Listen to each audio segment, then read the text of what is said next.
पुढची बातमी पाहूया। सुधाकर भालेराव यांनी भाजपमधल्या सर्व पदांचा राजीनामा दिलेला आहे। भाजपला सोडचिठ्ठी देत राष्ट्रवादीच्या शरदचंद्र पवार पक्षामध्ये ते प्रवेश करणार आहेत। सुधाकर भालेराव भाजपचे माजी आमदार आहेत।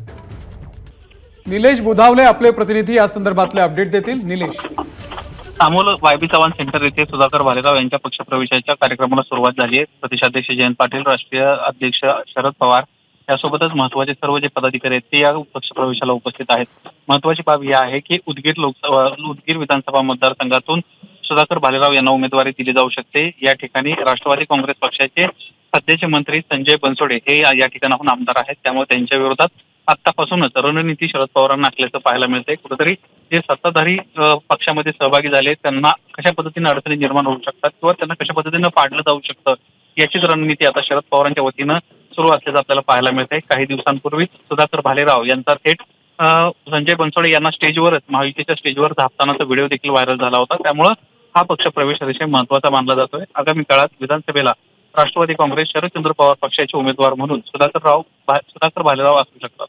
अमोल, निश्चित धन्यवाद निलेश दिलेल्या या संपूर्ण माहितीबद्दल। नमस्कार। मन सुद्धा तुझं ही वेगळ्याच प्रकारची मालिका तुम्हा सगळ्यांना खूप आवडली होती। याचा दुसरा सीझन कधी येणार अशी विचारणा झाली। प्रतीक्षा संपली आहे मित्रांनो, येतोय मन सुद्धा तुझंचा दुसरा सीझन। होई मन सुद्धा